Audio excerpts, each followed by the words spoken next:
This morning I'm going to be sharing my story. You know, preachers and pastors and people in ministry often get this, stereotype that we all come from a long line of preachers like Pastor Terry. But, that's not my story this morning. I don't come from a long line of Church of God preachers. In fact, I'm the first person to be ordained in my family. So I share with you today what I want to emphasize is just God's grace in my life. There's several moments of God's grace that I'd just like to point out that have happened to me over the course of my life. And I think when I think back, and I think what Candace said earlier was just so on point, just thinking about how good God's been and the goodness of God to me. I mean, it's overwhelming.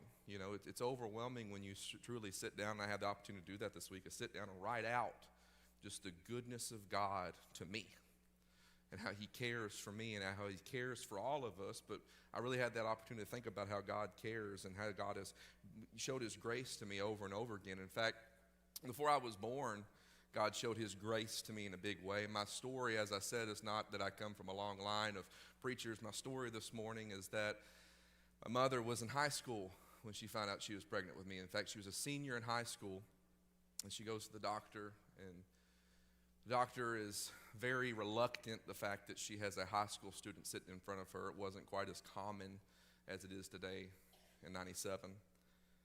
The doctor said, you've got other options. You don't have to go through, you're in high school, you're not married. You've got other options today where you don't have to have this baby, and really tried to push her in the direction of an abortion. Of course, my mother refused. She didn't, although my mom was in church, and my mom was certainly not a Christian at that point in her life. She didn't believe in that. It was not part of her family beliefs, and so she refused.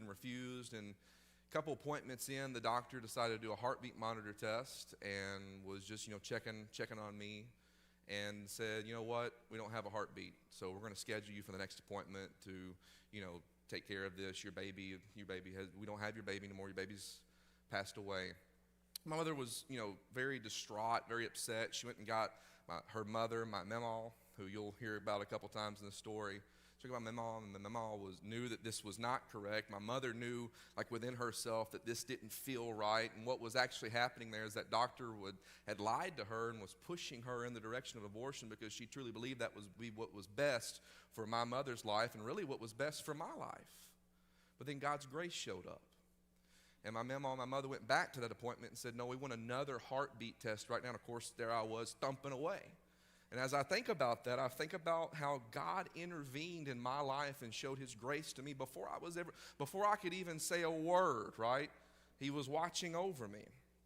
Another moment I think about is, my mom and dad, they didn't immediately get married after I was born. It was a few years later. In fact, I was about 3 years old when they actually got married. And my mom and my dad, they kind of were on and off again. They kind of struggled in a relationship there at that point. And there's a moment where my mom and me were living by ourselves in this apartment complex. My mother was not in church. My mother was not a Christian at this time either. And she was walking me down to check the mail, and she was pulling me behind her in a little wagon. Very cute. I was 18 months old, very adorable. And so she walks me down to the mailbox, and this apartment manager comes walking out and starts witnessing to my mother. My mom's like, I don't know. I don't believe in any of that.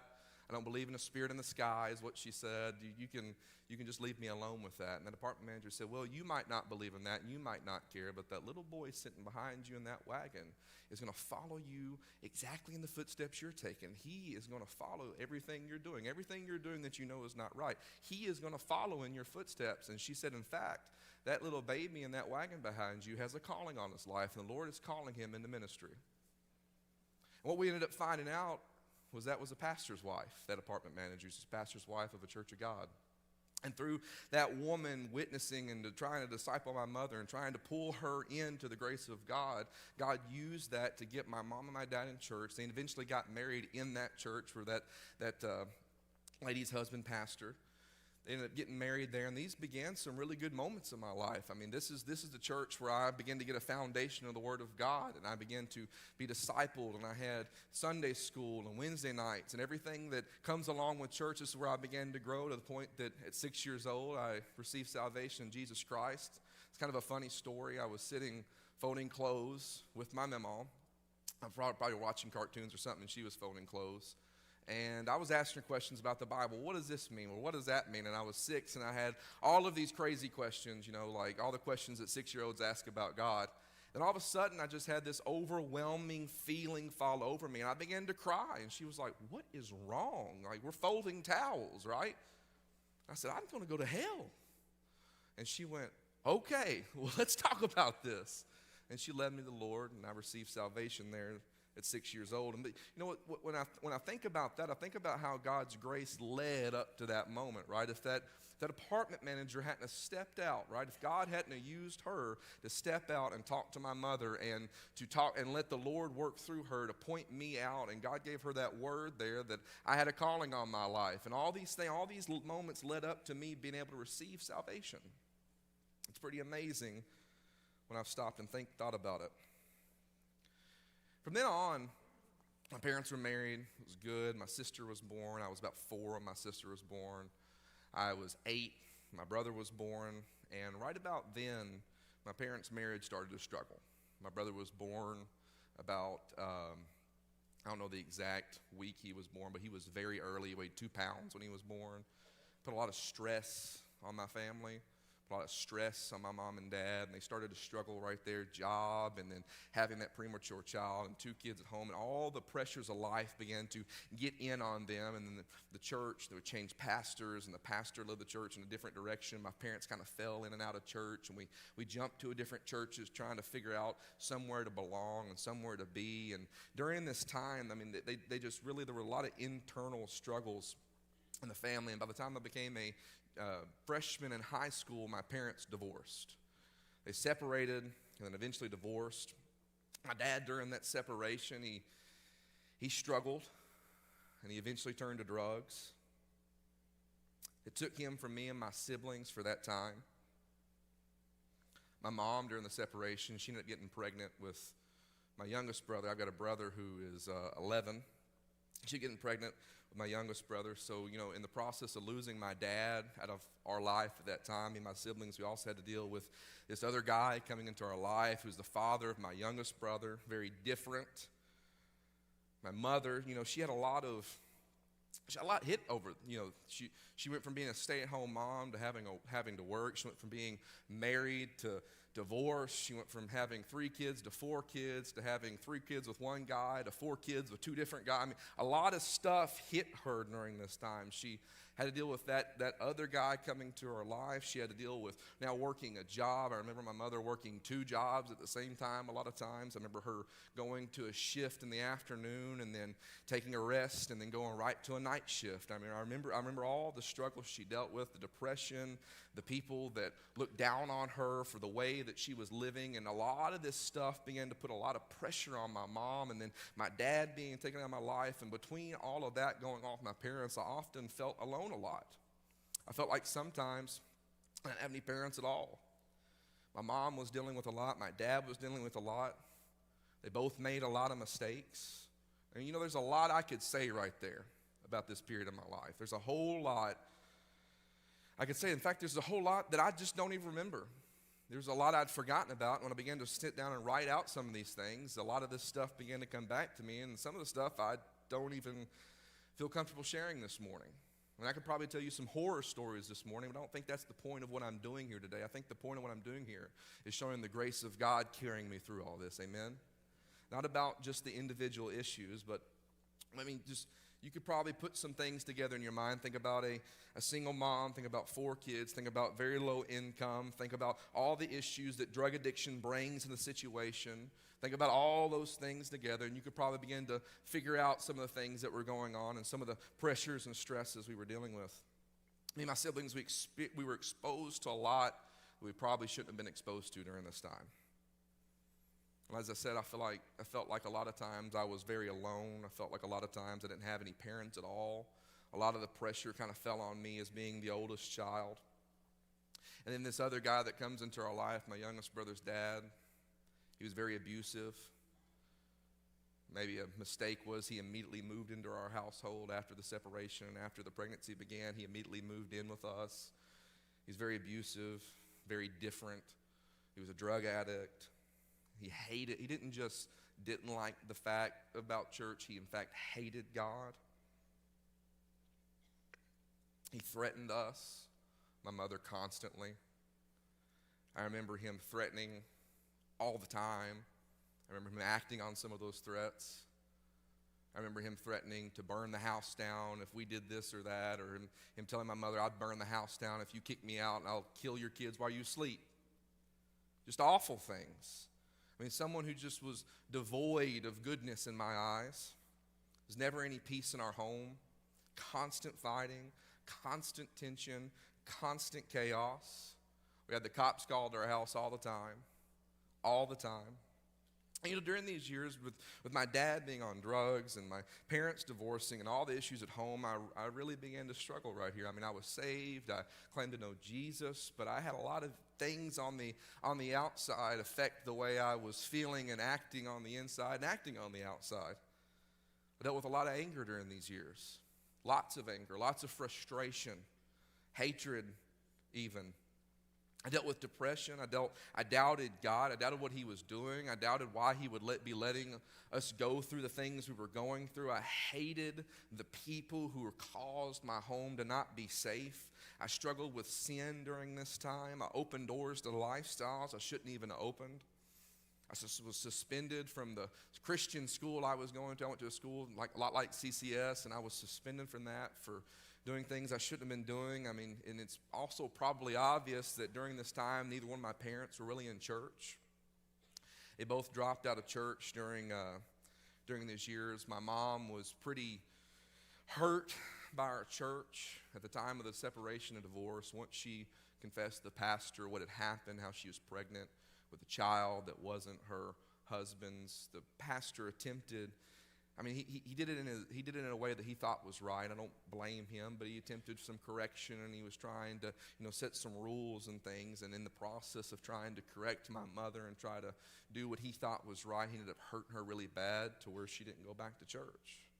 My dad, of course, really didn't want to do anything with church during this time. And I didn't go for several months, probably even a year after my mother stopped going. I just decided, you know what? I don't have to go to church anymore. That was my attitude. I didn't want to go to church because that church that we were at was very focused. I felt like they were very focused on rules. They had this picture of Christianity that was very focused on the outside and how you dressed and how your hair was cut or how long your hair was or what type of clothing you wore. That I felt like a lot of those rules were being imposed on me. So I was happy to not have to go to church because I didn't want to deal with those rules anymore. So I had this mentality that, I don't have to go to church, and so I was happy. Well, that not having to go to church during the time where I was dealing with all the things I mentioned earlier turned into a day where I woke up and I said, I need to go to church. I need something different in my life. That decision wasn't because I'm a special person. That decision wasn't because I'm just this great guy who I'm going to just pull myself up. No, that's not how that worked. That happened because the grace of God worked in my life in that moment because I didn't deserve his grace. I didn't deserve that realization. I didn't deserve the Holy Spirit to speak to me in that moment and tell me to get up and go to church. I didn't deserve any of those things. The Spirit of God put that in me. And what ended up happening was we lived at that time up the road from this Little Church of God church at the end of my block. So I started walking down the street, and I would walk to that church every service. I'd bring my siblings. We'd sit in the back. Now, this was a very small country church. What was amazing is they saw this 14, 15-year-old kid walking to church every time. And what they did to me was amazing because they loved me. They knew it wasn't a great situation at home, and they loved me. They prayed for me. They supported me. They cared for me. My pastor at that time was a huge supporter of me, and God brought a youth pastor into that church who really supported me. I didn't like going down to youth because I didn't like hanging out with the other kids. I thought the lessons weren't very shallow. I liked being upstairs where I heard the adult lessons. When that youth pastor came in, he finally convinced me to go down to youth, and he kept working on me. Eventually, he let me teach in youth a couple times, and eventually he pushed me into preaching on a Sunday night, and from there, that's when I began to feel the call to preach in my life. Now think about that for a moment. Think about all the things I told you just a minute ago, all the things I was dealing with, all the things that was going on at home, all the situations that had led me up to that moment. Those weren't perfect situations, but look at the grace of God that he calls that kid to preach.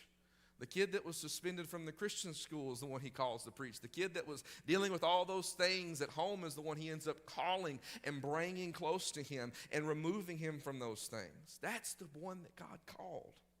I owe it all to the grace of God. God's grace is overwhelming when I begin to think about it. That church supported me, encouraged me. They were a family, a community to me. I remember watching these men who loved me dearly come up and talk to me every service and encourage me every service and pray for me every service and ask how I was doing. I mean, they discipled me. They became this community and this family to me that I needed during that time. My pastor took the time to help me understand how to write a sermon. My youth pastor would come pick me up and drive me around town when I needed it just to talk to me. I mean, they really became this community, this family to me, prayer supporters. My youth pastor loved youth camp, and so I'd go to youth camp.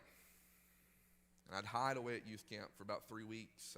I'd camp the first week and work the next 2 weeks. And then here's this next grace moment I want to kind of emphasize. It happened at a youth camp. This is my senior year of high school. I was at that point in life where you're a senior in high school and everyone's telling you you need to know what you need to do the rest of your life or you're going to die. I don't know if anybody remembers that. But either you need to know exactly your profession or you're going to die and be homeless, right? So that's where I was. I had a couple colleges I was looking at. One college, I had great ACT scores. I had great grades in high school. One college was giving me pretty much a full ride. I was going to go there and be an engineer. That was my dream. That's what I wanted to do. And then my youth pastor, my pastor, told me about this college called Lee University. And I was like, I don't know about all that. So I go to youth camp and I'm praying because for some reason that idea of going to Lee University and all these things was really prominent in my mind. So I was praying in the altar, and this is probably one of the only times I could tell you for sure that I heard the voice of God in my life. I was in the altar and I was praying, and I felt this presence come over me as I was praying about this issue. I said, God, I don't know if I need to go here. I don't know what I need to do. I don't know if this is what my life's supposed to look like. I don't know if I need to go into ministry. I kind of think that. I've preached. I feel that call. I don't know what I'm supposed to do. And this presence comes over me of just this peace. And I heard the Lord say, what have I called you to do? And right then I knew where I needed to go. I went to Lee University. I became a pastoral ministries major student.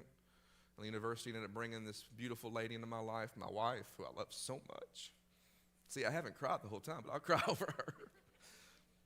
She brought so much stability and healing in my life. It's all because God's grace gave her to me to her. From Lee, I felt this call into lead pastoring and pastoral ministry, and the overseer of Louisiana called me. There was a connection with Rachel's father. He said, look, there's this church in Faraday I want you to come interview for. And I said, where in the world is Faraday? What are you talking about? I ended up feeling the call to go to Faraday, and they voted, and they chose me to be their pastor. And these were some amazing years, very challenging being a 21-year-old lead pastor. I pastored there for 5 years, as many of you know. And as I pastored there, the stress of being a full-time pastor, and I also started a master's degree program. So I was taking graduate level classes. I was full-time pastoring a church. We were raising a family. We were having children. I also was working a part-time job as a maintenance man in an apartment complex, and all these things. There was a lot of stress in my life.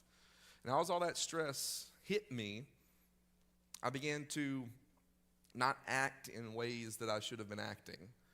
I talked harshly to Rachel.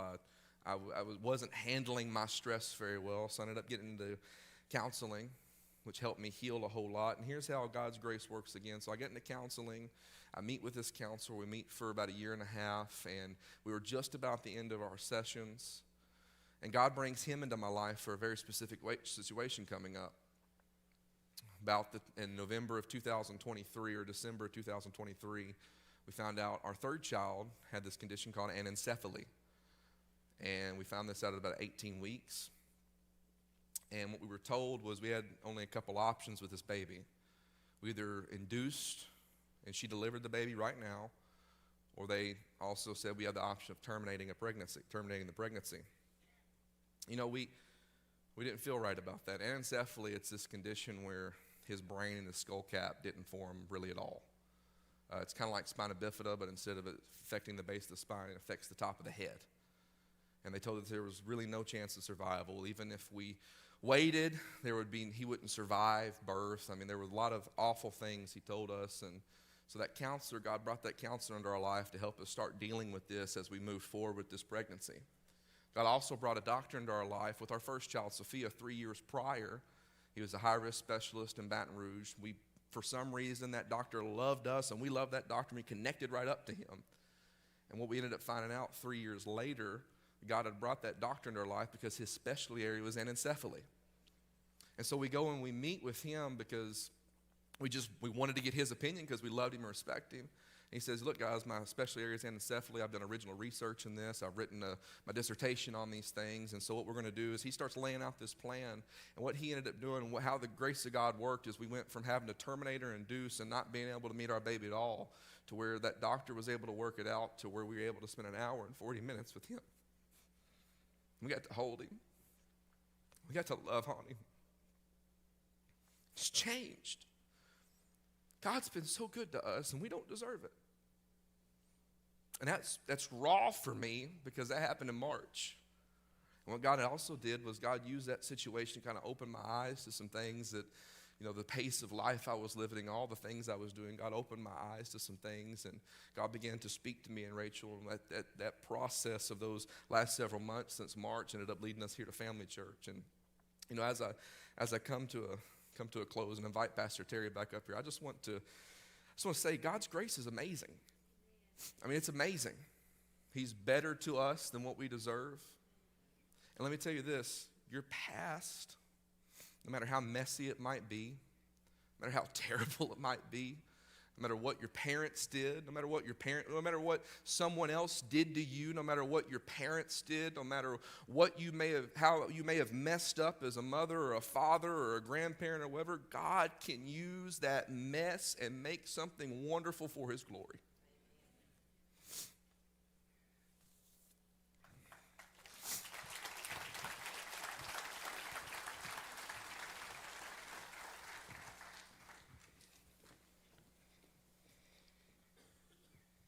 I'm trying to figure out how I'm not going to cry.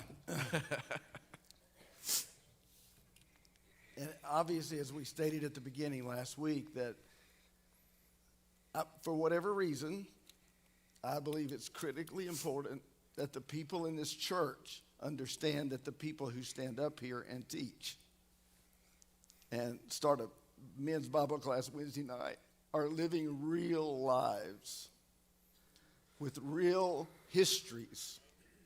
And it's not all perfect, and it's not all clean, and it's not all perfect foundation. Our lives are just like your lives. So much back there that is not ideal, but we're called of God. We're on this journey together. And for whatever reason, to me, for you to understand that week after week, as we go into series in 2025, and Matt, Mr. Valedictorian, not me, him, and all this, when we're standing up here and he's saying a Greek word in his history, is pain and difficulty, and in the last year, the loss of a child. We all live a very real life. Whether we're standing up here saying it or whether we're just teaching you something, the devil wants you to think that it's all perfect in our worlds. It's never all perfect. Or if it is, it's just momentarily just like yours. So, Matt, how do we help if there are students in here today, or students that come to Family Church that don't come from great family situations and maybe nobody really knows about, how do we help those kids? How do we help people at Family Church that are 15, 16, 17, 18 years old and walk in on Wednesday nights like everything's fine and it's maybe not quite as clear as a small church, in a small situation, whatever. How do we help those kids? How do we find those kids and among us and help them? I think my situation was maybe a little bit more recognizable than maybe some others. when you see somebody walking to church, you start figuring out, something might not be right. But, I think one of the things that helped me the most was that the adults in my church cared. They cared about the students. They worked youth events. They were there.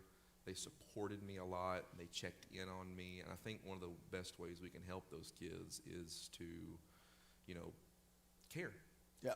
Just how you doing? And just mean it, and even if they are 14 or 15, it matters to take that time. The majority of the men and women that helped me the most, they were in their 60s and 70s. They were grandparent age type people who would really take me aside and ask me how I was doing. They really cared, and they would really, really pray for me. So the 60 and 70-year-olds in this room, I know y'all are out there. What I hear him saying in that is stop and have time for people that are, whether it's a 15-year-old or whether it's a 25-year-old new couple that's coming to church. Sometimes we're so eaten up with ourselves and our situations, and there's ministry opportunity to love someone, to see that they're present, treat them like a person, ask them what's going on, meet them, be interested in them, be interested in their life. But you have to slow down enough to do so. That's right. You don't have to be a youth worker. That's right. You don't have to be, but you have to slow down enough to see somebody, to look in their eyes and say hello, what's going on? You've been going here a long time. Your parents go here, your grandparents go here. To stop and have time for someone. So obviously, of course, Rachel was raised in a Christian home, in a ministry home. But so how has it affected you? And you've already got 2 kids. Y'all have a third one next month. So how has it affected your desire to raise children very differently from how you were raised, Matt? Yeah, I don't want my kids to go through the things I went through. I don't want them to see us fight. I don't want the yelling, and I want peace in our home, right? I want them to grow up in a peaceful home. And if me and Rachel are struggling, I don't want them to have to openly see that, right?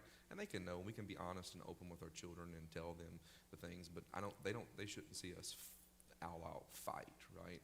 That was one of the things. Another thing is we try to intentionally disciple them. The thing that the guy came and said on Wednesday night with the family discipleship night, pray, read, and sing. We do that with our kids, and that was one thing I didn't have, and I can't ever remember my parents really actively discipling in like reading scripture to me or anything like that. And so that's one thing we're very intentional about, is trying to make sure our kids are exposed to scripture and active discipleship in the home. And because you did not grow up and see a healthy marriage. That's right. Where 2 people were trying, they were going to counseling, getting help, getting stronger all the time. Very different from when you were 5 to when you were 15, because they had grown and matured and been. How do you get a picture of a great marriage, Matt, without a family to look back on, or and say, well, this is how it's done. It's like my daddy did it. Right. One of the models of good marriages I've seen is my grandparents. Both sets of my grandparents have great marriages, and I learned a lot from them. And then, of course, the people in my church also model a lot for me, and the people even at Crossbridge.